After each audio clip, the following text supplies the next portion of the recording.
बिस्मिल्लाहिर्रहमानिर्रहीम। Last time हम लोगों ने सीक्वेंसेस की बात की थी और सीक्वेंसेस के ऊपर हम लोगों ने मुख्तलिफ़ किस्म के सीक्वेंसेस देखे थे, ठीक है जी। और सीक्वेंस में जो सबसे ज़्यादा इंपॉर्टेंट चीज़ थी वो ये थी कि आपके पास एक ऑर्डर होता है। जैसे लिस्ट में था कि ये चीज़ पोजीशन 0 पे है, ये चीज़ पोजीशन 1 पे है, ये चीज़ पोजीशन 2 पे है, ठीक है जी।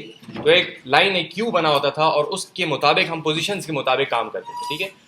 और उसके अंदर ये कंफर्मेशन हमें थी कि जो ऑर्डर हमने रखा है उसी ऑर्डर पे रहेगा। ऐसा नहीं होगा कि आज हमने एक ऑर्डर रखा, कल को जाके ऑर्डर चेंज हो जाएगा, ठीक है जी। तो चूंकि ये ऑर्डर उसके अंदर मौजूद था तो हम उस ऑर्डर की बुनियाद के ऊपर हमने लूप भी चलाए और सब कुछ हमने काम किया था, ठीक है जी। आज हम एक डिफरेंट किस्म का डाटा स्ट्रक्चर लेना चाह रहे हैं। डाटा स्ट्रक्चर से क्या मुराद है कि पहले भी जो हमने सीक्वेंसेस में देखा तो हमारे पास मुख्तलिफ किस्म के पीसेज ऑफ डाटा थे, उनको हमने एक खास किस्म के स्ट्रक्चर के अंदर, एक खास अरेंजमेंट के अंदर रख लिया था, ठीक है।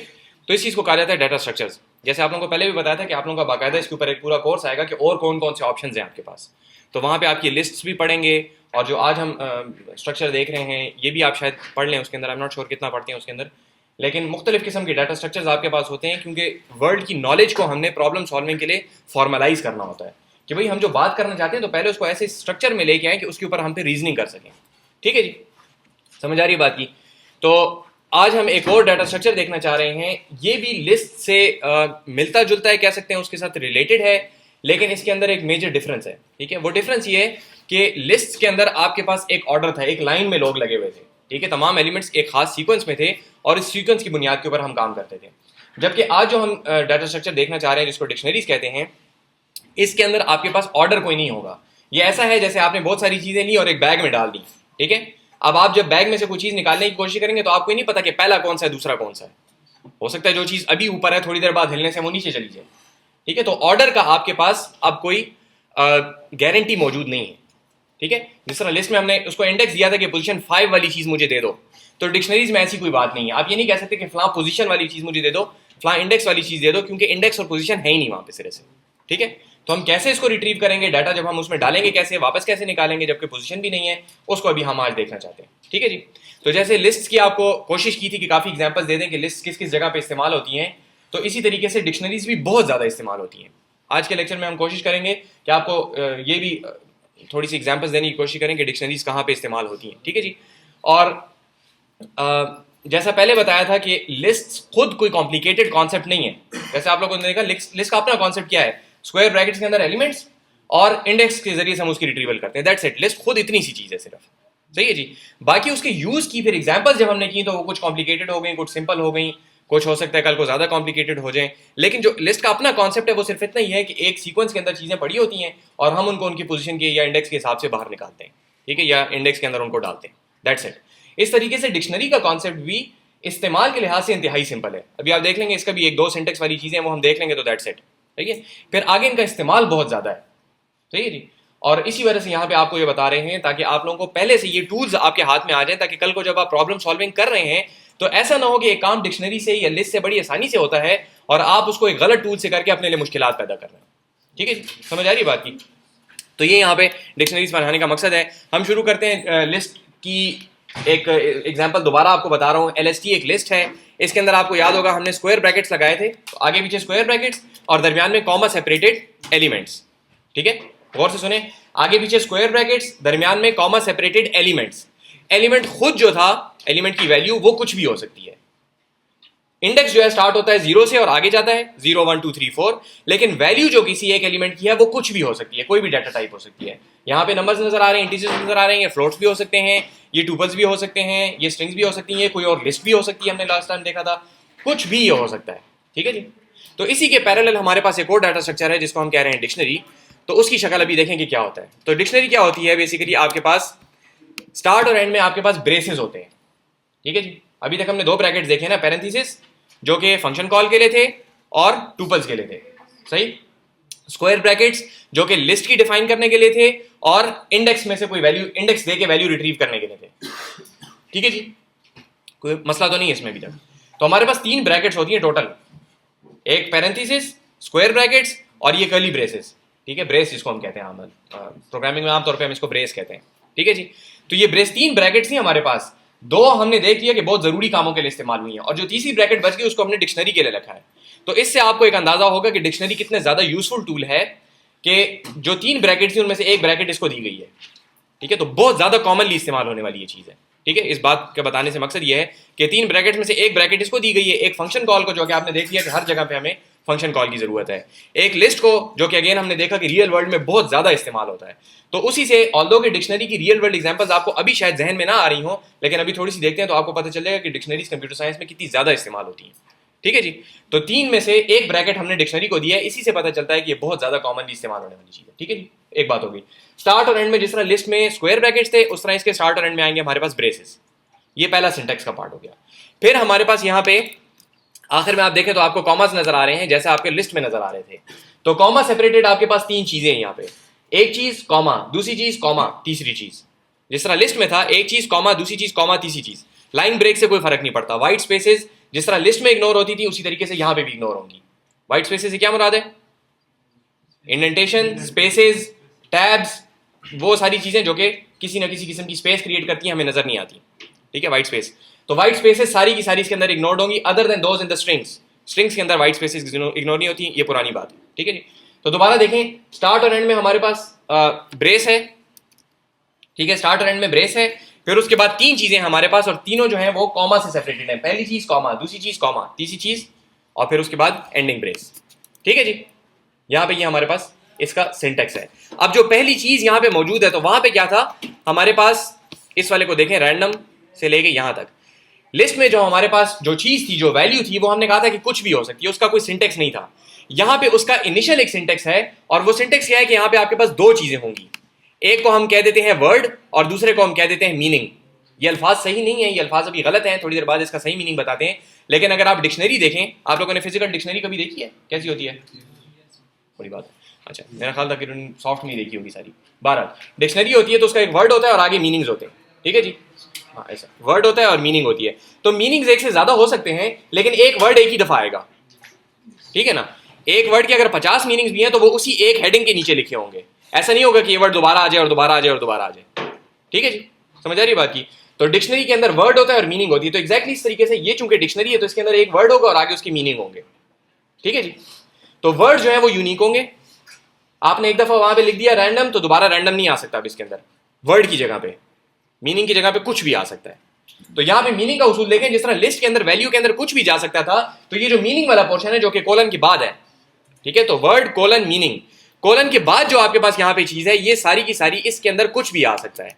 फिलहाल हमने इसके अंदर क्या चीज डाली हुई है रैंडम के इसके अंदर, मीनिंग के अंदर क्या डाटा टाइप है? Data type string. रैंडम की वैल्यू में जो हमने डाटा टाइप डाली हुई है दैट इज अ स्ट्रिंग, ठीक है जी। रैंडम क्या है? वर्ड है, उसकी जो वैल्यू है, जो मीनिंग है, वो क्या चीज है आपके पास? स्ट्रिंग है, ठीक है जी। यहां तक क्लियर है? तो वैल्यू का जो उसूल है, ये जो यहां पे आपको मीनिंग नजर आ रहा है, मीनिंग का उसूल ये है कि इसके अंदर आप कुछ भी डाल सकते हैं, ठीक है। ये जो वर्ड है इसकी अपनी कुछ लिमिटेशंस है, थोड़ी देर बाद उसके ऊपर आते हैं कि इसके अंदर आप क्या क्या चीजें डाल सकते हैं। हर चीज आप इसमें नहीं डाल सकते, कुछ चीजें डाल सकते हैं, कुछ नहीं डाल सकते, उसके ऊपर थोड़ी देर में आते हैं। लेकिन यहां तक क्लियर है कि आपके पास स्टार्ट में ब्रेस है, एंड में ब्रेस है। इससे पता चला ये डिक्शनरी है। जैसे लिस्ट के स्टार्ट और एंड में स्क्वायर ब्रैकेट्स अगर आ गए, हमें पता चल गया कि ये लिस्ट है, ठीक हो गया जी। अब इसके अंदर आपके पास क्या होगा? कॉमा सेपरेटेड चीजें होंगी। यहां पे 3 चीजें हैं कॉमा सेपरेटेड, तो 2 कॉमे, पहली चीज कॉमा, दूसरी चीज कॉमा, तीसरी चीज, कॉमा सेपरेटेड 3 चीजें। अब वो चीजें खुद क्या हैं? वो वर्ड्स मीनिंग्स हैं, ठीक है। अगेन ये अल्फाज ठीक नहीं है, थोड़ी देर में इनको ठीक करते हैं। वर्ड कोलन मीनिंग, ये इसका टोटल सिंटेक्स है, ठीक है जी। Brace, word colon meaning, comma, word colon meaning, comma, word colon meaning, comma, brace, खत्म, ठीक है। इसको 2-3 दफा करेंगे तो ये कॉम्प्लिकेटेड सिंटेक्स नहीं है, लेकिन इसकी जरूरत है। इससे आहिस्ता, इससे आसान में ये होता नहीं था, ठीक है। इसलिए कॉमा और कोलन की जरूरत थी बीच में, ठीक है जी। अब जब ये आपने डिफाइन कर ली डिक्शनरी, तो जैसे लिस्ट हमने डिफाइन तो कर ली थी, लेकिन उसको हम किसी वेरिएबल में डालना चाहते थे। इसी तरीके से हम इस डिक्शनरी को भी एक वेरिएबल में डाल रहे हैं, विच इज डी, ठीक है। तो डी एक वेरिएबल है जो कि अपने अंदर रखता है एक डिक्शनरी, सही है जी। तो ये डी बन गया। जैसे लिस्ट में हमने पीछे बनाया LST, तो इसके अंदर लिस्ट खुद क्या चीज है? ये चीज, और उसका नाम क्या है? उसका नाम है LST। इस वेरिएबल के अंदर ये लिस्ट पड़ी हुई है, ठीक है जी। क्लियर है? यहां तक कोई मसला तो नहीं है जी। अभी हम इसमें से अगर कोई चीज रिट्रीव करना चाहते हैं, तो आपको याद होगा हम लोगों ने लिस्ट में से कैसे चीज रिट्रीव की थी कि हमने उसको एक इंडेक्स भेजा था और उस इंडेक्स के ऊपर जो चीज थी उसने हमें वो रिटर्न की थी। लेकिन ये आपको शुरू में बताया कि डिक्शनरी के अंदर इंडेक्स सिरे से है ही नहीं, ठीक है। इसमें यहाँ पे हमें पहला दूसरा तीसरा नजर तो आ रहा है, लेकिन जरूरी नहीं है कि ये पहला दूसरा तीसरा हो। ये ऐसा ही है जिस तरह आपने एक थैली के अंदर अगर पहला डाला, दूसरा डाला, तीसरा डाला, हो सकता है कि दूसरे वाला ऊपर आ गया हो, पहले वाला नीचे चला गया हो, ठीक है, बल्कि आमतौर पर तीसरे वाला ऊपर होगा, थोड़ा सा हिला ले बस, कुछ पता नहीं फिर क्या हो रहा है। तो अब इसके अंदर पहला दूसरा तीसरे का कॉन्सेप्ट नहीं है, तो फिर आप चीज रिट्रीव किस तरह करेंगे? आप इसको वर्ड भेजेंगे और ये जवाब में आपको उसका मीनिंग भेजेगा, ठीक है जी। हमने कहा डी, और चूंकि वहां पे स्ट्रिंग में पैकेज लिखा हुआ था, हमने यहां पे स्ट्रिंग में उसको कहा पैकेज, तो ये क्या हमें रिटर्न करेगा? उसकी वैल्यू, ठीक। अगर हमने कहा डी ऑफ रैंडम, तो ये हमें क्या रिटर्न करेगा? रैंडम की जो वैल्यू है वो वैल्यू हमें रिटर्न करेगा, चाहे वो वैल्यू जो कुछ भी हो। वो वैल्यू अगर यहां पे हमने लेट से लिखा हुआ था 2, ठीक है, तो अब हम कहेंगे डी रैंडम, तो ये हमें वो 2 रिटर्न कर देगा, what ever that value is. अगर वो वैल्यू कोई लिस्ट है तो ये हमें वो लिस्ट रिटर्न कर देगा, अगर वो कोई डिक्शनरी है तो डिक्शनरी रिटर्न कर देगा, बुलियन है तो बुलियन रिटर्न कर देगा, जो भी होगा ये वो वैल्यू रिटर्न कर देगा।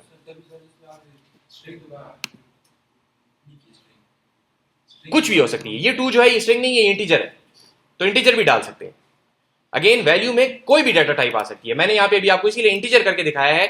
अगर आप इसको स्ट्रिंग कर दें यहां पे, तो ये अब आपको क्या रिटर्न करेगा? स्ट्रिंग। वैल्यू में जो भी लिखा है ये आपको वो रिटर्न करेगा।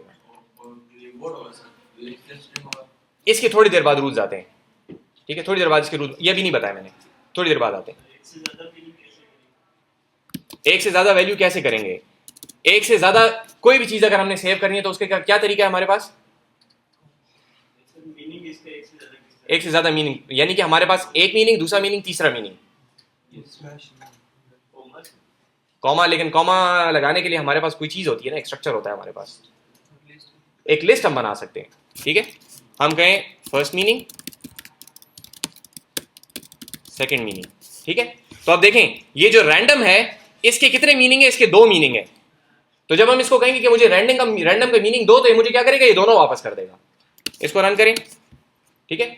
वैल्यू में जो कुछ भी है ये आपको रिटर्न कर देगा। अब वैल्यू में चूंकि हमारे पास 2 मीनिंग से और 2 चीजों को रखने के लिए हमारे पास तरीका क्या है? लिस्ट या टूपल, तो हमने वो इस्तेमाल किया यहाँ पे, ठीक है जी। ये बात क्लियर है? सवाल जवाब दोनों क्लियर है जी? अच्छा जी, इसको वापस ले लेंगे जरा, थोड़ा साफ हो जाए। अच्छा जी, तो डी रैंडम हमने वापस कर दिया। रैंडम के अंदर क्या चीज है? स्ट्रिंग, ठीक है जी। अच्छा, अब हम कहते हैं कि हमने इसके अंदर कोई वैल्यू डालनी है, सही है। तो वैल्यू डालने के लिए हम लिस्ट में क्या करते थे? LST और स्क्वायर ब्रैकेट्स के अंदर हम उसको कोई इंडेक्स देते थे और वैल्यू डाल देते थे। लेकिन उसमें आप याद करें कि अगर हम ये कहते कि हमारे पास एक लिस्ट है, गौर से सुने, जिसके अंदर टोटल नंबर ऑफ एलिमेंट्स 4 हैं, और हम उसको कहें, लिस्ट का नाम है L, total number of elements उसके अंदर है 4, हम कहते हैं L of 4 is equal to 23, तो क्या होगा? एक लिस्ट है उसका नाम है L, उसके अंदर टोटल नंबर ऑफ एलिमेंट्स हैं 4, हम कह रहे हैं L of 4 is equal to 23, तो क्या होगा? उसको रेज का नया डाल देंगे, पहले वाले को खत्म। हाँ जी, आपने ठीक बोला, आप सबर करें जी। क्या होगा? देखें टोटल एलिमेंट्स हमारे पास 4 हैं, इसका मतलब है पोजीशन है 0 1 2 3, फोर्थ पोजीशन एग्जिस्ट नहीं करती, और फोर्थ पोजीशन जब एग्जिस्ट नहीं करती और आप उसको कोई वैल्यू असाइन करने की कोशिश करते हैं तो क्या होता है? इंडेक्स एरर, कि ये इंडेक्स एग्जिस्ट ही नहीं करता, ठीक है जी। अगर 3 पे आप करते तो फिर ये होता कि 3 वाली पुरानी वैल्यू खत्म और नई वैल्यू हम डाल देते हैं। लेकिन यहां पे डिक्शनरी में हमारे पास ये कैपेबिलिटी मौजूद है कि एक चीज जो कि पहले से की एग्जिस्ट, सॉरी, एक पहले से वर्ड एग्जिस्ट करता ही नहीं है। यहां पे देखिए हमारे पास क्या है? पैकेज, रैंडम और यूनरी ऑपरेटर, सही है। इसके अंदर वेरिएबल नाम का वर्ड है ही नहीं, लेकिन हम इसको फिर भी असाइनमेंट कर सकते हैं। तो D variable is equal to a memory location फलाना फलाना फलाना, सही है। अब जब आप डी करते हैं तो आप देखें इसके अंदर वेरिएबल इसने ऐड भी कर दिया। तो लिस्ट में क्या था कि अगर पोजीशन एग्जिस्ट नहीं करती तो आप वहां पे चीज नहीं डाल सकते थे, हमें अपेंड का फंक्शन करना पड़ता था, ठीक है। जबकि डिक्शनरी में अगर वो वर्ड पहले से एग्जिस्ट नहीं करता और आप उसको असाइन करने की कोशिश करते हैं, डिक्शनरी मान जाती है और डिक्शनरी उसके अंदर खुद से वो वाली वैल्यू डाल देती है, ठीक है। ये वर्ड और ये मीनिंग वो खुद ऐड कर देगी डिक्शनरी के अंदर। ये बात क्लियर है जी? हमने इसको कहा कि इस वर्ड का ये मीनिंग है, ये इसका सिंटैक्स है, बस इसके अंदर हमें कोई करने की जरूरत नहीं है। जैसे हम लिस्ट में असाइनमेंट करते थे उसी तरीके से हम यहाँ पे आइटम असाइनमेंट कर रहे हैं, लेकिन यहाँ पे फायदा क्या है कि अगर वो चीज पहले से एग्जिस्ट नहीं भी करती तो वो इंसर्ट हो जाएगी इसके अंदर, ठीक है जी। क्लियर है? ये वो इंडेक्स एरर वाली बात आपको नहीं करता, सही है। तो इसके अंदर आपको अपेंड की जरूरत नहीं है। क्लियर जी? कोई मसला तो नहीं है? अच्छा, अगर हम कोई ऐसा वर्ड इसको देते हैं कि मुझे इस वर्ड का मीनिंग ला के दो, पीछे हमने क्या किया था? डी ऑफ रैंडम किया था, तो ये काम ठीक कर रहा था, लेकिन उसके अंदर पाइथन मौजूद नहीं है। अगर मैं इसको कहता हूं डी ऑफ पाइथन मुझे ला के दो, तो ये क्या करेगा? की एरर, एरर देगा, और एरर को जरा गौर से देखें। एरर से तो हमें पता चल गया कि एरर है। किस किस्म का एरर है? की एरर है हमारे पास। की एरर का क्या मतलब है कि की एग्जिस्ट नहीं करती। लेकिन यहां पे ये बात बड़े गौर से देखने की है कि देखिए यहां पे आपको सिर्फ कह रहा है पाइथन, इसने पूरा जुमला भी लिखना यहां पे मुनासिब नहीं समझा कि the key Python was not found in the dictionary. ऐसी कोई बात इसने नहीं की। जबकि आपको याद है पहले क्या करता था, मैसेज में काफी अच्छे अच्छे वो देता था।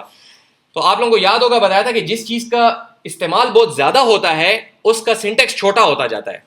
तो ये एरर इतना ज्यादा कॉमन है कि इसके अंदर सिर्फ इतनी सी बात इन्होंने लिखी है।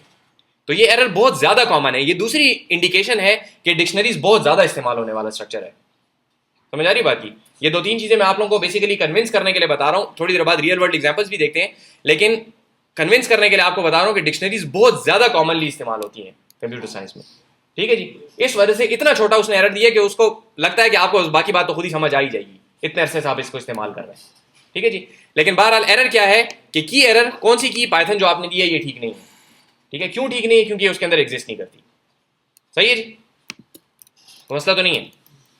अच्छा, अब जैसे हमने ये किया था कि हमारे पास एक लिस्ट थी और लिस्ट के एक एक एलिमेंट को उठा के हम उसके ऊपर कोई काम कर रहे थे। ठीक है, दो तीन काम हमने किए थे लास्ट टाइम भी। अब हम क्या करना चाहते हैं, इसको कहते हैं आइटरेटिंग ओवर ए सीक्वेंस। ऐसे ही हम कर रहे हैं आइटरेटिंग या लूपिंग ओवर ए डिक्शनरी। अब डिक्शनरी के सारे एलिमेंट्स के ऊपर हम कोई काम करना चाहते हैं। लेट्स से हम उसको प्रिंट करना चाहते हैं। ठीक है जी। ये अभी हम डिक्शनरी के साथ काम करने वाले मुख्तलिफ टूल्स देख रहे हैं बुनियादी। ठीक है, आहिस्ता आहिस्ता फिर इनका इस्तेमाल जो है वो रियल वर्ल्ड एग्जाम्पल्स आपके पास आती जाएंगी। लेकिन फिलहाल हम सिर्फ वो टूल्स जमा कर रहे हैं अपने पास। जैसे लिस्ट में पहले हमने टूल्स जमा किए थे और फिर उसके बाद आप लोगों को असाइनमेंट दे दी कि अब आप लोग इनको अप्लाई करें। ठीक है जी। तो ये टूल्स हैं, इस वजह से थोड़े से एक दूसरे के साथ डिस्कनेक्टेड लग रहे होंगे अभी आप लोगों को। ठीक है, हम लूप करना चाहते हैं डिक्शनरी के ऊपर। जब हम लिस्ट के ऊपर लूप करते थे तो फॉर क्या करता था कि लिस्ट में से एक वैल्यू उठाता था, अपने आइटरेशन वेरिएबल पे डालता था, दूसरी वैल्यू उठाता था, अपने आइटरेशन वेरिएबल पे डालता था, तीसरी वैल्यू उठाता था, अपने आइटरेशन वेरिएबल पे डालता था। ठीक है, ऐसी बात थी। जब यही काम हम किसी डिक्शनरी पे करते हैं, डी याद है क्या चीज है आपके पास? Words meanings, word meaning, word meaning. ठीक है, word meaning, word meaning, word meaning, comma separated, आगे पीछे ब्रेस। सही। तो अब जब हम ये करते हैं तो ये थोड़ा सा फर्क काम करता है।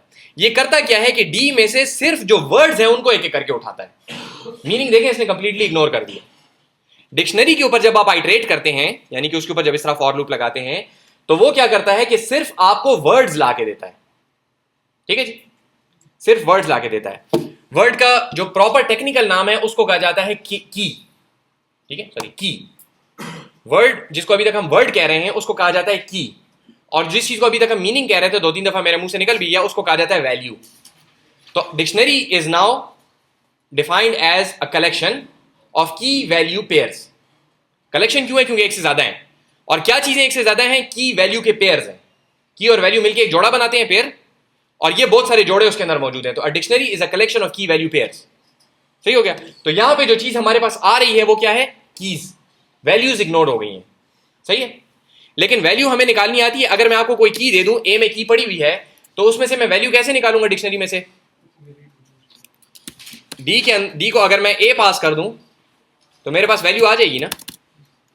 ठीक है, जैसे यहां पे हमने किया था डी ऑफ रैंडम। रैंडम अगर हमारे पास एक वेरिएबल में पड़ा हुआ है और वो हम इसको पास कर दें तो हमारे पास क्या आ जाएगी? इसकी वैल्यू आ जाएगी। और अब हम यहां पे कर सकते हैं,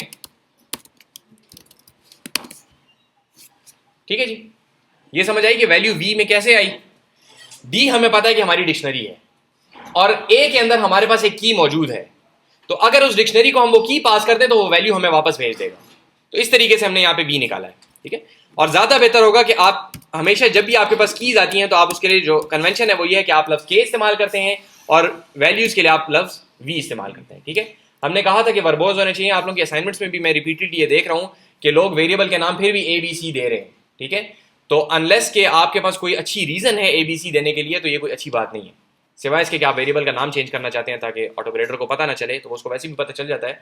लेकिन अनलेस कि you have a good reason, इस तरह के नाम ना इस्तेमाल करें। के और वी मैं क्यों इस्तेमाल कर रहा हूँ? क्योंकि कन्वेंशन ये है कि कीज के लिए के इस्तेमाल किया जाता है और वैल्यूज के लिए वी इस्तेमाल किया जाता है। तो के वी देखते साथ ही आपका जहन फौरन इस तरफ जाना चाहिए कि ये की है और ये वैल्यू है। ठीक है, जिस तरह आइटरेशन वेरिएबल में हम आई लगाते हैं फॉर आइटरेशन, तो आई जो है that is a meaningful name although कि वो सिंगल कैरेक्टर है। सही है जी, बात क्लियर है? तो के फॉर के इन डी और वी से हमने वैल्यू निकाल ली, डी के से हमने वैल्यू निकाल के वी में डाली और अब हम यहाँ पे इसको आउटपुट कर रहे हैं इस तरीके से। ठीक है जी, क्लियर है? अच्छा, अगर हम ये देखना चाहते हैं कि कोई की जो है वो डिक्शनरी के अंदर है या नहीं है, ठीक है, इसकी मिसाल इस तरह है कि हमारे पास बहुत सारे स्टूडेंट्स हैं और हर एक को हमने रखा हुआ है कि ये स्टूडेंट, इसका ये पास्ट रिकॉर्ड है, वो रिकॉर्ड कुछ भी हो सकता है, ठीक है, ये स्टूडेंट है, इसका ये रिकॉर्ड है, ये स्टूडेंट है, इसका ये रिकॉर्ड है। तो हम ये देखना चाहते हैं कि इस बंदे का रिकॉर्ड हमारे पास कोई है या नहीं है। मिसाल के तौर पे हमारे पास लेट्स से अगेन वही स्पोर्ट्स सोसाइटी है और उसके अंदर हमने तमाम मेंबर्स को एक डिक्शनरी के अंदर रखा हुआ है कि ये मेंबर इसने ये काम किए हैं, ये मेंबर इसने ये काम किए हैं, ये मेंबर इसने ये काम किए हैं। तो एक बंदा आया, उसने कहा जी मैं स्पोर्ट्स सोसाइटी में, तो हम ये देखना चाहते हैं कि इसका रिकॉर्ड हमारे पास है या नहीं है, ठीक है। तो हम क्या करते हैं, हम वही इन का कीवर्ड इस्तेमाल करते हैं। लिस्ट में आपको याद होगा हमने चेक किया था कि 1 इन वो वाली लिस्ट डिजिट्स, 1 इन डिजिट्स, तो वो हमें बताता था कि हाँ जी 1 है डिजिट्स में या नहीं है। तो यहां पे भी वही काम होता है, लेकिन यहां पे इन जो है सिर्फ कीज के अंदर सर्च करता है, वैल्यूज के अंदर सर्च नहीं करता। तो पैकेज इन डी ट्रू, सही है जी। लेकिन अगर आप कहते हैं कि एल्स इन डी, तो एल्स है कि नहीं डी में, एल्स अभी तक नहीं है, तो ये हमें रिटर्न करता है फॉल्स, ठीक है जी। तो अगर आपने ये देखना है कि की इसके अंदर डिक्शनरी के अंदर है भी या नहीं है, ताकि मैं आगे काम करना शुरू करूं। अगर एक बंदा रिकॉर्ड एग्जिस्ट ही नहीं करता तो फिर जाहिर बात है उसको हम कहेंगे जी आपका यहाँ पे हमारे पास रिकॉर्ड है ही नहीं, आप जाएं और पहले जाके साइन अप करें वगैरह वगैरह, ठीक है जी, क्लियर है। अच्छा, इसको इस तरह आप इस्तेमाल करते हैं आमतौर पे कि if else not in D, तो नॉट इन भी आप इस्तेमाल कर सकते हैं और इन को भी इस्तेमाल कर सकते हैं अगर आप यहां पे बाहर नॉट लगा दें तो, ठीक है। दो ऑल्टरनेटिव सिंटेक्स हैं आपके पास। आप कह सकते हैं if else not in D या if not else in D, ठीक है। एल्स इन डी का क्या मतलब है कि एल्स डी में है या नहीं है। अगर नहीं है तो ये आपको क्या रिटर्न करेगा, false. Else not in D, sorry else in D आपको क्या रिटर्न करेगा, फॉल्स, और नॉट उसको क्या कर देगा, ट्रू, ठीक है जी। इसी तरीके से अगर आप कहते हैं कि if else not in D, तो ये आपको क्या रिटर्न करेगा, डायरेक्ट आपको ट्रू रिटर्न कर देगा। बस ये दो तरीके हैं इस बात को देखने के कि है या नहीं है एल्स उसके अंदर, ठीक है। इसको जब आप रन करेंगे तो ये आपको बता देगा the keyword else is not in D, सही है जी। क्यों, क्योंकि वो उसके अंदर एग्जिस्ट नहीं करता, और एल्स नॉट इन डी आपको क्या रिटर्न करेगा, ट्रू रिटर्न करेगा जब ये एग्जिस्ट नहीं करता, ठीक है, जैसा कि नॉट इन के नाम से जाहिर है। लेकिन थोड़ी सी प्रैक्टिस करेंगे तो फिर ये चीज़ आप लोगों को खुद ही याद हो जाएगी, इसको याद करने की ज़रूरत नहीं होती, ठीक है जी। ये जितने भी ऑपरेटर्स हैं ये आपको ऐसा नहीं है कि आप बैठ के याद करेंगे, अगर याद करने की कोशिश करेंगे तो याद नहीं होंगे। ये तब याद होंगे जब आप इनको बार बार अप्लाई करें, इनकी एग्जाम्पल्स देखते जाएं, तो थोड़ी देर बाद आपको ये खुद ही याद हो जाएंगे, ठीक है जी, क्लियर है, मसला तो नहीं है। अच्छा, अभी देखें हमारे पास डिक्शनरी के ऊपर जो हमने लूप किया है तो उसके अंदर कोई ऑर्डर हमारे पास गारंटीड नहीं था, ठीक है। तो ऑर्डर लाने के लिए हम एक काम करते हैं कि हम इसको कहते हैं कि इसको एक ऐसे डाटा स्ट्रक्चर में चेंज कर दो जो कि ऑर्डर्ड होती है। तो उसके लिए आपके पास डिक्शनरी डी का एक फंक्शन है जिसको कहते हैं आइटम्स, ठीक है। इसको मैं रन करता हूं फिर ज्यादा बेहतर समझ आएगी कि आइटम्स क्या करता है, पूरी डिक्शनरी लेता है और उसको चेंज कर देता है एक और स्ट्रक्चर में, डिक्शनरी के अलावा एक और स्ट्रक्चर में चेंज कर देता है। वो क्या स्ट्रक्चर है, वो ये स्ट्रक्चर है। इसको गौर से देखें, आगे पीछे लगे हुए स्क्वायर ब्रैकेट्स, जिससे क्या पता चला कि ये कौन सा स्ट्रक्चर है, लिस्ट है। तो पहले डिक्शनरी थी, अब ये क्या बन गया, लिस्ट। तो पहला फर्क तो ये हो गया, डी डॉट आइटम्स ने क्या किया है कि उसने एक लिस्ट बना दी है। लेकिन लिस्ट किस चीज की बनाई है उसने, it's a list of tuples. ये देखें, ये एक ट्यूपल है, कॉमा, फिर दूसरा ट्यूपल, कॉमा, ये तीसरा ट्यूपल, कॉमा, और ये चौथा ट्यूपल। तो now D dot items has returned a list of 4 tuples. और ट्यूपल के अंदर फिर क्या है, एक ट्यूपल क्या चीज है, एक ट्यूपल के अंदर पहला एलिमेंट जो है वो की है और दूसरा एलिमेंट उसकी की वैल्यू है, सही है। तो डी डॉट आइटम्स ने क्या किया, D dot items converts the dictionary D into a list of tuples, each tuple is a key value pair, ठीक है, समझ आई बात की। D dot items convert the dictionary into a list. कैसे पता चला ये लिस्ट है, क्योंकि स्क्वायर ब्रैकेट से आगे पीछे, ठीक है, और उसके अंदर जो एलिमेंट्स हैं वो ट्यूपल्स हैं, ठीक है। और ट्यूपल के अंदर खुद क्या है, ट्यूपल भी एक कलेक्शन है ना, आपके पास एक सीक्वेंस है। तो ट्यूपल के अंदर जो पहली चीज है 0 पोजीशन के ऊपर वो की है और 1 पोजीशन के ऊपर वैल्यू है, ठीक है जी, क्लियर है, तो मसला तो नहीं है। तो डी डॉट आइटम्स जो है वो बड़ा यूजफुल फंक्शन है, बहुत दफा आपको देखने में नजर आएगा, इस वजह से यहाँ पे करा रहा हूँ। इसके बगैर आप अपना काम चला सकते हैं, लेकिन ये आपको बहुत ज्यादा औरों के कोड में नजर आएगा। जैसे लास्ट टाइम लिस्ट कॉम्प्रिहेंशन में बताया था कि आपको औरों के कोड बहुत देखने पड़ते हैं और सिंटेक्स थोड़ा सा फर्क होने की वजह से बंदा कंफ्यूज हो जाता है। इस वजह से यहाँ पे आपको बता रहा हूँ कि आप लोग आगे इन हर्डल्स को क्रॉस कर सकें आसानी से। कॉम्प्लिकेशन इसमें नहीं है, इसने सिंपली क्या किया, उसी डिक्शनरी को थोड़ा सा इस्त्री मिस्त्री करके थोड़ा सा साफ करके इस शक्ल में ले आया, ठीक है। अब चूंकि ये लिस्ट है तो इसके अंदर आप पोजीशन 0 निकाल सकते हैं। पोजीशन 0 से आपको क्या मिलेगा, कौन सी डाटा टाइप मिलेगी वापस, जब आप इस लिस्ट को, इस लिस्ट की, लेट्स से इस लिस्ट का नाम हम रख लेते हैं L, ठीक है। अगर मैं इसको कहूं, L0, अब बताएं ये जो मुझे चीज रिटर्न करेगा वो क्या होगी? First tuple. हाँ, ठीक है। अगर हम इसको कहेंगे टाइप ऑफ L0 तो ये हमें क्या कहेगा? ट्यूपल, ठीक है। और अगर मैं यहाँ पे एक और 0 लगा दूं तो फिर सिर्फ की बताइए। हाँ, लेकिन मैं ये मुझे आउटपुट क्या देगा ये बताएं? आउटपुट क्या आएगा? वो लफ्ज बोले मुंह से। हाँ, पैकेज करीब है लेकिन सही नहीं है। नहीं, देखें करीब है लेकिन पूरा सही नहीं है। जो स्ट्रिंग बोल रहे हैं ठीक बोल रहे हैं, लेकिन ये आउटपुट स्ट्रिंग नहीं करेगा। क्या आउटपुट करेगा? स्ट्रिंग डाटा टाइप को हम क्या कहते हैं पाइथन में? इंटीजर को क्या कहते हैं? इंट। इसका स्ट्रिंग को क्या कहते हैं? str। ठीक है, ये क्लियर है कि दोबारा बताऊं? देखें यहां से आया ट्यूपल, जब ये ट्यूपल आ गया तो ट्यूपल की पहली चीज आपने निकाली, उससे क्या आ गया आपके पास? वो क्या चीज थी? पैकेज। लेकिन जब उसको हमने टाइप को भेजा तो टाइप वापस भेजता है ना, वो वैल्यू तो वापस नहीं भेजता। टाइप क्या वापस भेजेगा? str, क्योंकि str is basically string data type. ठीक है जी, अच्छा जी। एनीवे, तो हम क्या कर रहे थे? D dot items. तो आइटम्स क्या करता है? आइटम्स का function it returns a list of tuples, each tuple is a key value pair. ठीक है, ये प्रॉपर सही अल्फाज में कहने का ये तरीका है। ठीक हो गया जी? A list of tuples, each tuple is a key value pair. सही हो गया? अच्छा, कोई मसला तो नहीं है इसमें अभी तक? अच्छा, अब देखें जरा, आप लोग याद करें, हम लोगों ने एक काम किया था कुछ अर्सा पहले कि हमने एक लिस्ट ऑफ लिस्ट्स बनाई थी और अंदर वाली तमाम लिस्ट जो थी वो दो दो एलिमेंट्स की थी। ठीक है, फिर हमने ये देखा था कि कौन से सेम एलिमेंट्स हैं तो उनको हमने काउंट किया था। याद है? ठीक है, कुछ अर्सा पहले हमने ये काम किया था जब छोटे छोटे होते थे आप लोग। सही है? अच्छा, तो वहां पे हमारे पास हमने क्या कहा था कि ये दो ही होंगे। ये कहां से आई थी हमारे पास बात? हमने कहा था कि हमने डिफाइन ऐसे किए हैं, इस वजह से ये दो होंगे। सही है, ऐसी बात है। लेकिन यहां पे देखें ये क्या चीज है? It's a list of lists, each inner list is exactly 2 elements long. ठीक है, यहां तक एग्रीड? लेकिन वो 2 एलिमेंट्स लॉन्ग क्यों थी? क्योंकि हमने बनाई इस तरह थी। जबकि इसी के पैरेलल यहां पे देखें, now this is a list of lists और इसके अंदर है ट्यूपल्स, लेकिन ट्यूपल्स को हम भी लिस्ट की तरह इस्तेमाल कर सकते हैं। ठीक है, सिर्फ असाइनमेंट नहीं कर सकते। और यहां पे गारंटी है कि ये हर जो इंटरनल ट्यूपल होगा, इनर ट्यूपल जो होगा, वो सारे के सारे एग्जैक्टली 2 ही होंगे, 2 लेंथ के होंगे। क्यों है ये गारंटी?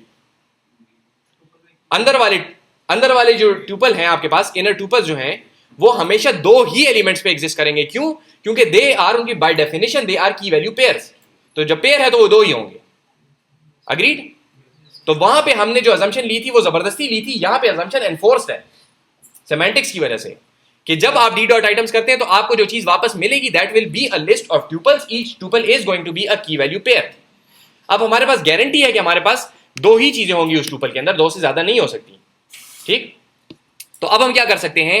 आपको याद होगा हम लोगों ने लिस्ट के अंदर यहां पे जब इस लिस्ट को हमने यहां पे लिखा था तो हमने कहा था कि फॉर एक चीज उठाएगा, एक इनर लिस्ट उठाएगा और उस एक इनर लिस्ट को डालने की कोशिश करेगा वेरिएबल में।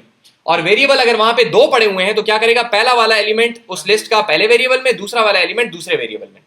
याद है जी? 1, 2 अगर आए थे लिस्ट में तो 1 गया था ए में और 2 गया था बी में। सही है जी? तो एग्जैक्टली उसी तरीके से हम क्या करेंगे? डी डॉट आइटम्स आपको रिटर्न करेगा अ लिस्ट ऑफ ट्यूपल्स। गौर से देखें इधर, अ लिस्ट ऑफ ट्यूपल्स, 4 ट्यूपल है यहां पे। सही है? फॉर क्या करता है? पहला एलिमेंट उठाता है इस लिस्ट का, ये इसने एलिमेंट उठाया, ये क्या चीज है? ट्यूपल है। ये लेके गया, ये वेरिएबल में उसको डालने लगा है। वहां पे वेरिएबल कितने हैं? 2। तो ये पहले वाले में क्या डाल देगा? पहला एलिमेंट इस ट्यूपल का और दूसरे एलिमेंट में दूसरा एलिमेंट इस ट्यूपल का। तो के में क्या चला गया? की, और वी में क्या चली गई? वैल्यू। तो अब के कॉमा वी के अंदर आपके पास कीज और वैल्यूज मौजूद है, आप उनके साथ जो करना चाहते हैं वो करें। ठीक है जी, क्लियर है? ये मैं आपको बता रहा था कि ये सिंटेक्स आपको रिपीटेडली नजर आएगा औरों के कोड में। ठीक है, बहुत ज्यादा लोग इसको इस्तेमाल करते हैं। ऑल्दो कि इसका आउटपुट देखें, इससे वही चीज बनी जो कि हमने यहां पे बना ली थी पहले, बिल्कुल शुरू में। किधर गया? ये देखें, एग्जैक्टली वही चीज बनी जो हमने यहां पे बनाई थी। के और वी वैसे ही हमारे पास यहां पे आ गए। लेकिन ये लोग जो है वो ये काम नहीं करते, लोग उस तरीके से करते हैं, डी डॉट आइटम्स के जरिए से करते हैं। ठीक है, उसके अपने कुछ फवायद हैं, वो थोड़ा जब आप लोग तजुर्बा आपका हो जाएगा तो आपको खुद ही पता चल जाएगा। लेकिन आमतौर पे कोड आपको इस शक्ल का नजर आता है पाइथन में। ठीक है जी? तो for k comma v in D dot items और प्रिंट के और वी। अब आप इन के और वी के साथ जो भी काम करना चाहें, आप ये देख सकते हैं कि के जो है तो वो स्ट्रिंग है या नहीं है, फ्लोट है या नहीं है, वी जो है वो क्या चीज़ है, मुख्तलिफ जो भी आप लॉजिक बनाना चाहते हैं आप के और वी के ऊपर इंडिविजुअली बना सकते हैं। ठीक है जी, क्लियर है? अच्छा, अभी हम एक एग्जाम्पल देखते हैं डिक्शनरीज की। It's a real world example, क्योंकि इसको हम इस्तेमाल कर रहे हैं यहाँ पे ऑटो ग्रेडर के अंदर। ठीक है, तो रियल वर्ल्ड है, although it's not very real world, क्योंकि बहुत ज़्यादा क्रिटिकल काम नहीं है, या यूँ कहे कि बहुत बड़ी यूज़र बेस नहीं है। आप ही लोग 150-200 कितने लोग हैं आप लोग, 140-150 लोग हैं जो इसको इस्तेमाल करते हैं। ठीक है जी, लेकिन है रियल वर्ल्ड, क्योंकि हम इसको वाक़तन अपने मसाइल के हल के लिए इस्तेमाल कर रहे हैं। ठीक है जी, तो हमारे पास ऑटो ग्रेडर कॉन्फ एक डिक्शनरी है। ठीक है, इसका आप इतना बड़ा भी नाम रख दें, इसका नाम डी रख दें, उससे कोई फर्क नहीं पड़ता। इसका नाम अब मीनिंगफुल करने के लिए हमने रखा है ऑटो ग्रेडर कॉन्फ़िगरेशन। सही है, इसके अंदर हमारे पास 3 कीज हैं। एक की है URL, एक की है यूजर नेम, और एक की है सबमिशन पासवर्ड। या आप लोगों को याद कुछ आ रहा होगा असाइनमेंट में, जब आप करते हैं तो आप लोगों को ये चीज़ें नजर आती है। ठीक है जी, आप लोग अगर अपनी असाइनमेंट जब जिप फाइल को एक्सट्रैक्ट करते हैं तो वहाँ पे एक फाइल देखने पड़ी होगी config.json के नाम से, JSON। उसको आप खोलें तो ये एग्जैक्ट चीज़ वहाँ पे आपको मुख्तलिफ शक्ल में नजर आएगी, वाइट स्पेसेस वगैरह कुछ फर्क होंगी सिर्फ। ठीक है जी, जिसने अभी तक नहीं देखी उसको खोल के देखें, ताकि आपको वाकई पता चल जाए कि ये चीज़ हम वहाँ पे बाकायदा इस्तेमाल कर रहे हैं। देखें, हमारे पास URL के अंदर क्या वैल्यू है, जो हमारे ऑटो ग्रेडर का URL है। यूजर नेम में जो स्टूडेंट सबमिट करना चाह रहा है उसका यूजर नेम है यहाँ पे, और सबमिशन पासवर्ड में उसका जो सबमिशन पासवर्ड आप लोग जो वहाँ पे एंटर करते हैं वो सेव हुआ हुआ। ठीक है जी, अब देखें यही काम तो हम लिस्ट के जरिए से भी कर सकते थे ना, कि हम एक 3 एलिमेंट्स की लिस्ट बनाते, पहले वाले में हम क्या डालते, URL, पहले वाले में डालते URL, दूसरे वाले में डालते यूजर नेम, और तीसरे वाले में डालते सबमिशन पासवर्ड। सही है, लेकिन जब हम कोड कर रहे हैं तो उस वक्त फिर हमें यह बात याद रखनी पड़ेगी कि पहले URL है, फिर यूजर नेम है, और फिर पासवर्ड है। अगर ये 10 चीजें होती तो वो 10 का ऑर्डर हमें याद रखना पड़ता। जबकि जब हम इस्तेमाल करते हैं और हमें URL चाहिए तो उस वक्त हमें यूजर नेम नहीं चाहिए, यूजर नेम हमें थोड़ी देर बाद चाहिए होगा। तो मुझे ये याद रखने की जरूरत नहीं है कि URL किस जगह पर है। सही है, मुझे ये पता होना चाहिए कि मुझे URL चाहिए। तो डिक्शनरी यहाँ पे बहुत यूजफुल इस वजह से है कि आपको वो पूरा ऑर्डर याद रखने की जरूरत नहीं है। आप सिंपली डिक्शनरी को कहेंगे भाई मुझे URL दे दो। इसको अगर आप फिजिकल डिक्शनरी के अंदर देखें कि अगर आपको कोई ये कहे कि जी मैंने लेट्स से डेस्क, ये क्या चीज़ है, डाइस का वो मीनिंग निकालना है। ठीक है, और वो आपसे पूछे अच्छा जी ये वर्ड कौन सी पोजीशन पे है, तो सवाल ही पैदा नहीं होता कि आप उसको निकाल लेंगे। ठीक है, आप उसको ये कहेंगे कि भाई ये वर्ड है, मुझे इसका मीनिंग चाहिए, मुझे क्या पता कौन सी पोजीशन पे पड़ा हुआ है, तो मुझे URL चाहिए। मुझे ये नहीं याद कि इस 10 जो चीज़ें मैंने कॉन्फ़िगरेशन के लिए रखी हुई है इनमें से URL कहाँ पड़ा हुआ है, जहाँ भी पड़ा हुआ मुझे URL चाहिए वो दे दो। इस काम के लिए डिक्शनरी बहुत अच्छी है। कुछ कामों के लिए लिस्ट बड़ी अच्छी है कि 1000 लोग आपके पास हैं और उनके कोई इंडिविजुअल नाम नहीं है, तो आप क्या कहते हैं, सारों को कहते हैं लाइन में खड़े हो जाओ और एक एक करके उनको प्रोसेस करते हैं। ठीक है, समझ आ रही है बात की? तो कुछ कामों के लिए लिस्ट अच्छी है, कुछ कामों के लिए डिक्शनरी अच्छी है। जिन कामों के लिए डिक्शनरी अच्छी है, अगर उसको आप लिस्ट से हल करने की कोशिश करेंगे तो आपको जिंदगी मुश्किल हो जाएगी। जिन कामों के लिए डिक्शनरी अच्छी है उसके लिए अगर आप लिस्ट इस्तेमाल करें तो बुरा, जिन कामों के लिए लिस्ट अच्छी है उसके लिए डिक्शनरी इस्तेमाल करें तो बुरा है। समझ आ रही बात की? मिसाल के तौर पे यहाँ पे अगर आप इसको इस तरह कर दें कि 1 2 3 4 5 6 7 8 9 और इसके लिए आप डिक्शनरी बना रहे हैं तो दैट इज बैड डिजाइन।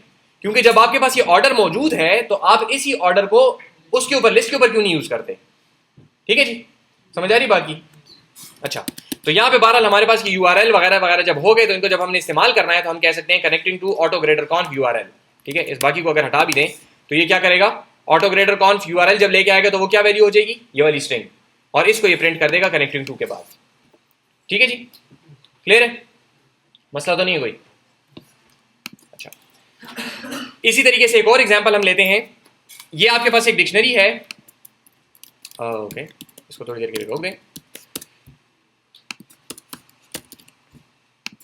ये डिक्शनरी क्या करती है, इसके अंदर आप देखें आपके पास कीज क्या है, क्या डाटा टाइप है कीज की, इंटीजर, इंट। ठीक है जी, तो अब जब आप इसको कहेंगे कि मुझे नम नेम्स 3 रिटर्न करो तो ये क्या रिटर्न करेगा? ठीक है जी, स्ट्रिंग 3 रिटर्न करेगा आपको। ये यहां पे देखें ऑल्दो कि ये 1 2 3 हैं, लेकिन मैंने ये एग्जांपल यहां पे इस वजह से डाली है कि हम इसको यूज कैसे करना चाह रहे हैं। अभी थोड़ी देर पहले यही एग्जांपल मैंने आपको दिखाई और मैंने कहा ये काम ना करें, और अब मैंने एग्जैक्टली वही काम खुद भी किया हुआ है। क्यों किया हुआ है वो बताता हूँ। एग्जांपल इसकी देखें, ये इस्तेमाल कहाँ हो रहा है। इस्तेमाल यहाँ ये ऐसी जगह पे हो रहा है कि आप लोगों ने चेक्स देखे होंगे, चेक पे क्या लिखा होता है, राइट साइड पे डिजिट्स लिखे होते हैं, लेट्स से 6000, सही है, और लेफ्ट साइड पे लिखा होता है वही 6000 अल्फाबेट्स में, SIXTHOU 1000 से जो भी स्पेलिंग मुझे नहीं आते। ठीक है, 6000, और यहाँ पे लिखा होता है 6000 डिजिट्स में। तो हम ऐसा एक फंक्शन बनाना चाह रहे हैं जो कि ये 6000 डिजिट्स में ले और हमें उसकी इंग्लिश में जो क्या कहते हैं उसको, पता नहीं क्या कहते हैं, इन वर्ड्स, डिजिट्स में ले और वर्ड्स में कन्वर्ट करके दे हमें, ठीक है। तो अब यहाँ पे क्या लिखा हुआ है 6000 या 3000, तो उस पहले 3 को हमने कन्वर्ट करना है पहले किसी THRE3 में, ठीक है, और फिर जो 3 जीरो बच जाएंगे उनको हमने 1000 में कन्वर्ट करना है, वो एक अलग मसला है। पहले हम सिर्फ इस 3 को देख रहे हैं, ठीक है। तो 3 के लिए हम क्या करेंगे, यहाँ पे हम इसको वो डिजिट निकालेंगे पहला वाला और इसको पास करेंगे तो ये हमें 3 रिटर्न कर देगा, ठीक है जी। अब यहाँ पे यही काम हम ऐसे क्यों नहीं कर रहे थे कि हम इसको लिस्ट के जरिए से कर लेते, हम लिस्ट को पोजीशन पास करते वो हमें वापस भेज देता, ठीक है। हमने इस वजह से नहीं किया क्योंकि आपके पास जो ये वर्ड्स, जो डिफरेंट वर्ड्स चलते हैं वो कैसे चलते हैं, 1 2 3 4 5 6 7 8 9 10 11 12 13 14 15 16 17 18 19 20, और 20 के बाद फिर कॉम्बिनेशन शुरू हो जाते हैं, 21 22 23 24। तो वो 4 आपको 2 दफा लिखने की जरूरत नहीं है, आप सिंपली क्या करेंगे, यहां से आगे जाएंगे 10 तक, ठीक है, 20 तक, ठीक है, और फिर इसके बाद आप क्या लिखेंगे 30। 21 से लेके 29 तक लिखने की आपको जरूरत नहीं है, वो आप इस तरीके से लॉजिक से निकाल लेंगे कि पहले 2 है और फिर 9 है, तो 20 यहां से उठाओ और 9 यहां से उठाओ, ठीक है। वो लॉजिक कैसे करते हैं वो अभी मैं नहीं बता रहा, लेकिन इतना तो समझ आती है ना कि भाई 20 का लफ्ज अगर हमारे पास मौजूद है और 9 का लफ्ज 20 और 2 का लफ्ज अगर मौजूद है तो 22 को हम इस इंफॉर्मेशन से कन्वर्ट कर लेंगे, ठीक है। तो ये 20 यहां से आ जाएगा और ये 2 यहां से आ जाएगा, तो 22 हमारे पास बन जाएगा, ठीक है। तो अब यहां पे देखें कि वो सीक्वेंस जो था ब्रेक हो गया, 1 से लेके 20 तक तो हम लिस्ट में काम कर सकते थे, अग्रीड, लेकिन 20 के बाद 21 पोजीशन के ऊपर क्या चीज है, फौरन 30 और फिर 40 फिर 50 60 70 80 90 100 और 100 के आगे फिर 1000 आएगा डायरेक्ट। तो वो ऑर्डर अब ब्रेक हो गया है, बात समझ आ रही है जी। लिस्ट के अंदर अगर हम इसको डालते और हम उसको कहते हैं कि मुझे 1000 चाहिए, तो हमें नहीं पता 1000 कौन सी पोजीशन पे है, सही है। जबकि यहां पे हम उसको सिंपली क्या करेंगे, सही है जी, क्लियर है, हम उसको कहेंगे 1000 को इंग्लिश में कैसे लिखते हैं, वो कहेगा ये लो 1000। जबकि अगर हम लिस्ट बनाते ये, तो लिस्ट के अंदर हमें फिर 1000 की पोजीशन ना पता होती, क्लियर है, कोई मसला तो नहीं है। वैसे तो ये काम नहीं करेगा, क्या एरर देगा ये, कौन सा एरर देगा, क्या मसला है, कॉमा मिसिंग है, ये क्या एरर देगा, की एरर, ठीक है। उसके लिए हमें थोड़ी लॉजिक बनानी पड़ेगी, लेकिन इंफॉर्मेशन इज देयर, ठीक है। 1000 आपको कहना आता है, जो अल्फाज हैं वो सारे इस डिक्शनरी में फिर मौजूद हैं, फिर उसके बाद लॉजिक बनानी पड़ेगी कि इनको मिक्स कैसे करना है आपस में, सही है जी। जबकि अगर ये 1000 यहां पे ना लिखा हो तो सवाल ही पैदा नहीं होता कि आप किसी भी लॉजिक से 1000 का लफ्ज इजाद कर रहे हैं, ठीक है, समझ आ रही बात की। तो ये डिक्शनरी बेसिकली आपके पास अब यहां पे, ठीक है, तो ये डिक्शनरी आपके पास इंटीजर की कीज ले रही है। तो अभी आपको कीज का उसूल बताते हैं कि कीज के अंदर क्या क्या जा सकता है। कीज का जो उसूल है, पहले उसूल समझे फिर देखेंगे इसको आमतौर पे क्या करते हैं। उसूल ये है कि हर वो डाटा टाइप जो कि इम्यूटेबल हो वो यहां जा सकती है, इम्यूटेबल जो कि चेंज ना होती हो। बेसिक डाटा टाइप्स आपके पास इंटीजर, फ्लोट, बुलियन, नन, ये जितनी भी बेसिक डाटा टाइप्स हैं। प्लस आपके पास और क्या चीजें इम्यूटेबल है, स्ट्रिंग, और एक चीज के ऊपर हमने बाकायदा लेबल लगाया था, वो हो गया बुलियन, हो गया ट्यूपल्स, ठीक है। तो बेसिक डाटा टाइप्स, स्ट्रिंग्स और ट्यूपल्स, ये चीजें आप कीज में डाल सकते हैं। उसूल ये है कि जनरली जो चीज इम्यूटेबल है, जो चेंज नहीं होती, वो कीज की जगह पे जा सकती है। लेकिन आमतौर पे जो हम इस्तेमाल करते हैं कीज में, या स्ट्रिंग्स इस्तेमाल करते हैं या इंटीजर्स इस्तेमाल करते हैं आमतौर पे। इसके अलावा और चीजें इस्तेमाल नहीं की जाती आमतौर पे डिक्शनरी की कीज के तौर पे, ठीक है जी, क्लियर है। उसूल क्या है, की को होना चाहिए ऐसी डाटा टाइप जो कि इम्यूटेबल हो। इसका मतलब है कि की जगह पे लिस्ट नहीं आ सकती। लिस्ट को आप चेंज कर सकते हैं ना, लिस्ट के अंदर आइटम असाइनमेंट होती है। स्ट्रिंग आप डाल सकते हैं क्योंकि स्ट्रिंग के अंदर आइटम असाइनमेंट नहीं होती। आमतौर पे डिक्शनरी की कीज में आपको या स्ट्रिंग्स नजर आएंगी, बहुत कॉमनली स्ट्रिंग्स होती हैं, कभी कभार आपके पास इंटीजर्स होते हैं, ठीक है जी। दोनों की एग्जांपल हमने यहाँ पे देख ली। अच्छा, यहाँ पे एक काम हम पहले कर चुके हैं, दोबारा एक नजर देख लें ताकि आप लोगों को जरा क्लियर हो जाए कि यहाँ पे जो हम इसको की पास कर रहे हैं, वो की हम ऐसे भी पास कर सकते हैं इसको। ये देखें आपके पास नाम नेम्स क्या है, ये डिक्शनरी है, सही है। और इसको जो आप करना चाह रहे हैं वो क्या करना चाह रहे हैं, रिट्रीव करना चाह रहे हैं। इसमें से ONE1 आएगा, जवाब में क्या चीज आएगी जब हम ये करेंगे तो, गौर से देखें, ऐसे डूज ना मारें, हाँ यस जी, ये आपको देगा की एरर। क्यों? क्योंकि यहां पे आप इसको जो की पास कर रहे हैं that is a string 1 and an integer 1 are two completely different animals, ठीक है, इन दोनों का आपस में कोई ताल्लुक नहीं है। तो अगर आप इसको कहेंगे ये स्ट्रिंग वाला 1, तो ये आपको क्या एरर देगा, की एरर, ठीक है। जबकि अगर आप इसको ये वाला 1 देंगे तो ये फिर क्या करेगा, ONE1 रिटर्न कर देगा आपको स्ट्रिंग, ठीक है जी। लेकिन यहाँ पे हम क्या करना चाह रहे हैं, हम यहाँ पे एक वेरिएबल डाल रहे हैं v, ठीक है, और v के अंदर 1 है। तो इससे क्या होगा, उसूल आपको वही दोबारा रिमाइंड कराना मकसूद है, कोई नया उसूल नहीं है, कि v पहले इवेल्युएट होगा, v इवेल्युएट करके क्या चीज बनेगी, स्ट्रिंग 1, और ये फिर उसके की के तौर पे इस्तेमाल होगा, तो की एरर। जबकि अगर इसको आप यूं 1 कर दें तो ये क्या हो जाएगा, ठीक हो जाएगा, सही है जी। तो इसको पहले आप डालें वापस स्ट्रिंग के अंदर, की एरर आ गया। अब आपको बताना ये मकसूद है कि आमतौर पे इसको आप इस्तेमाल कैसे करते हैं। तो इसको आप इस्तेमाल इस तरह करते हैं कि ये v जिसके अंदर स्ट्रिंग है, इसको पहले कन्वर्ट कर दें इंटीजर के अंदर। उसके लिए ये फंक्शन है जो कि आप पहले यूज कर चुके हैं असाइनमेंट्स में, पहले जानबूझ के नहीं बताया था, अब बता रहा हूँ क्योंकि अब इसका नाम बताना मकसूद है। ये इंट क्या करता है, आपसे कोई भी वेरिएबल लेता है स्ट्रिंग, ठीक है, और उसको एक इंटीजर में कन्वर्ट कर देता है, अगर वो कन्वर्ट हो सकता हो तो। अगर आप इसको XYZ कह देंगे तो जाहिर बात है कन्वर्ट नहीं कर सकता, लेकिन अगर आप इसको स्ट्रिंग के अंदर 1 भेजेंगे तो ये उसको क्या किस में कन्वर्ट कर देगा, इंटीजर 1 के अंदर, सही है जी। तो अब जब ये इंटीजर 1 में कन्वर्ट हो जाएगा तो फिर की एरर नहीं आएगा बल्कि 1 आएगा, जबकि v में वही स्ट्रिंग पड़ी हुई है। आपने v लिया, v इवैल्यूएट किया, उससे क्या बना, स्ट्रिंग 1, उसको आपने इंट को भेजा, आप क्या बन गया, इंटीजर 1। इंटीजर 1 आपने डिक्शनरी को की के तौर पे इस्तेमाल किया तो ONE1 आपको आ गया। v के अंदर क्या पड़ा हुआ है, वो स्ट्रिंग 1 ही पड़ी हुई है अभी तक, वो चेंज नहीं हुई, उसको किसी ने हाथ नहीं लगाया, सही है जी। ये जो ऑपरेशन है कि हमारे पास एक स्ट्रिंग थी और उसको हमने एक फंक्शन के जरिए से एक और डाटा टाइप में चेंज कर लिया, इसका प्रॉपर नाम आपको बताना मकसूद है, इसको कहते हैं डाटा टाइप कास्टिंग।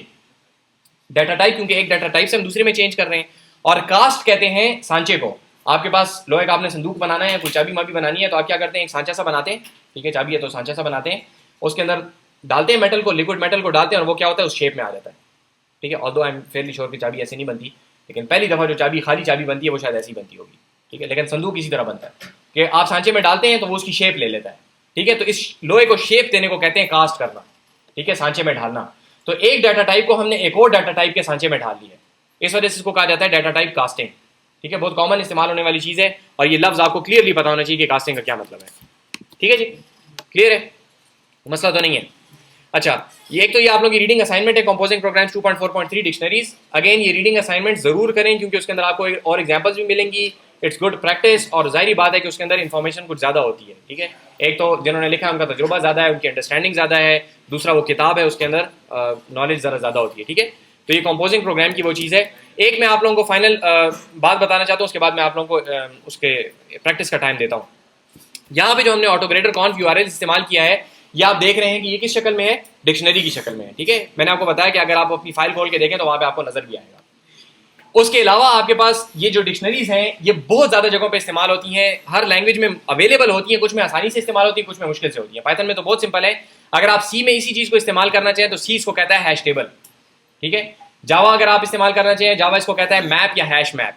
मैप क्यों कहते हैं, क्योंकि बेसिकली आप उसको की देते हैं और वो मैप कर दी जाती है इस वैल्यू के ऊपर, ठीक है। एक की को आप मैप करते हैं, बेसिकली एरो लगाए होते हैं आपने, इस की वैल्यू ये है, इसकी की वैल्यू ये है, ठीक है जी। तो की वैल्यू पेयर जो है आपके पास मैप के लिए इस्तेमाल होते हैं, तो इस वजह से जावा इसको मैप भी कहता है, हैश मैप भी कहता है, सी इसको कहता है हैश टेबल, ठीक है। और लैंग्वेज इसको मुख्तलिफ नाम देती हैं, ठीक है, हर नाम का अपना मतलब है, वजह आपको मेरा ख्याल है डाटा स्ट्रक्चर्स में समझ आ जाएगी।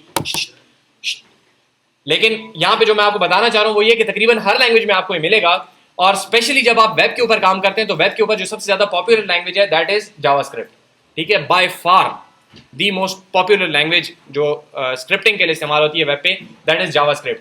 क्लाइंट साइड पे भी और वेब सर्वर साइड पे भी बहुत ज्यादा भी इस्तेमाल होती है, ठीक है जी। जावास्क्रिप्ट के अंदर जो भी चीज आपने एक जगह से दूसरी जगह कम्युनिकेट करनी है, किसी ऑब्जेक्ट को आपने सेव करना है, किसी किस्म के डाटा स्ट्रक्चर को, तो again by far the most common structure is JavaScript object notation, ठीक है, जेसन जिसको हम कहते हैं, config.json बोला ना मैंने, तो वो जेसन जो है that is JavaScript object notation, और JavaScript object notation is essentially a dictionary. तो वेब के ऊपर सबसे ज्यादा इस्तेमाल होने वाली जो आपके पास लैंग्वेज है, उसका जो सबसे ज्यादा वास्ट मेजॉरिटी में इस्तेमाल होने वाला जो डाटा स्ट्रक्चर है that is essentially a dictionary, ठीक है। तो आपका पूरा का पूरा वेब जो है इस चीज के ऊपर चल रहा है, एक जगह से आपने कम्युनिकेशन करनी है दूसरी जगह पे तो आप जेसन के थ्रू करते हैं, जो डाटा आपने यहाँ से वहाँ भेजना है आप जेसन के थ्रू कम्युनिकेट करते हैं, जो रिस्पॉन्स आता है वो जेसन के थ्रू आता है। आप लोगों को याद होगा हम लोगों ने शुरू में एक राउंड ट्रिप वेब रिक्वेस्ट देखी थी, ठीक है, कि आपके पास एक डाटा की रिक्वेस्ट जाती है तो वो रिक्वेस्ट भी जेसन के थ्रू जाती है, और आप लोगों को ये भी याद होगा कि हमने कहा था कि वहाँ पे डाटाबेस में से हम डाटा निकालते हैं, तो आमतौर पे डाटाबेस होते हैं टेबुलर शक्ल में, RDBMS डाटाबेस, ठीक है। ये वैसे आप लोगों को एक ओवरव्यू दे रहा हूँ, इसको सारी बातें याद रखने की जरूरत नहीं है, हम पहले कर भी चुके हैं थोड़ी बहुत। लेकिन आपके पास आमतौर पे डेटाबेस की शक्ल में होते हैं, टेबल की शक्ल में होते हैं, रोज एंड कॉलम्स, जैसे एक्सेल की आपके पास शीट होती है, ठीक है। लेकिन वहीं पे आपको ये भी बताया था कि आजकल एक बहुत ज्यादा पॉपुलर टेक्नोलॉजी है जो कि हम यहाँ पे पढ़ाते नहीं है, लेकिन बहुत ज्यादा वो इस्तेमाल होती है, वेब के ऊपर बहुत पॉपुलर है, which is no sequel, NO और सीक्वल SQL, ठीक है। तो नो सीक्वल जो है वो किस चीज के ऊपर है? एसेंशियली आजकल जितनी नो सीक्वल की टेक्नोलॉजी है सारी की सारी is essentially a collection of dictionaries. No sequel databases क्या है? They are collections of dictionaries. जो डाटा है dictionary dictionary dictionary dictionary dictionary, no sequel का डाटाबेस बन जाता है, ठीक है। तो बहुत ज्यादा इस्तेमाल होने वाला ये स्ट्रक्चर है, और यहाँ पे देख के आपको पता चल गया कि खुद इसके अंदर कोई बात है नहीं। ये जो एक स्लाइड में आपको चीज नजर आ रही है डिक्शनरी, खुद बस इतनी सी चीज है। आगे पीछे हमने फिर उसको इस्तेमाल करने के मुख्तलिफ तरीके देखे, एरर क्या आता है क्या नहीं आता, हम इसको किस चीज में इस्तेमाल कर सकते हैं। बाकी सिंटेक्स ये है, dictionary brace brace comma separated elements, each element is a tuple of key value pairs. इस्तेमाल कैसे करना है? स्क्वायर ब्रैकेट्स के अंदर आप की भेजें, वो आपको वैल्यू वापस भेज देगा, ठीक है जी। तो ये एसेंशियल डिक्शनरी का सिंटेक्स है, जिसकी वजह से आपको बहुत ज्यादा पावरफुल स्ट्रेंथ मिल जाती है और बहुत ज्यादा मुख्तलिफ किस्म के मसाइल आप इसे हल कर सकते हो, ठीक है जी। तो जी ये स्ट्रिंग है। पहली बात तो ये कि इसके आगे पीछे कोट्स हैं। जी जी जी, आउटपुट में स्ट्रिंग क्यों नहीं आ रही? हाँ ये स्ट्रिंग ही रहेगी। प्रिंट तो वैसे भी स्ट्रिंग ही आउटपुट कर सकता है, प्रिंट बेचारा तो और कुछ कर ही नहीं सकता।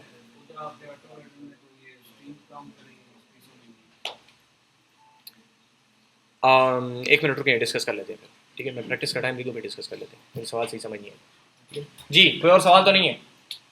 जी जनाब।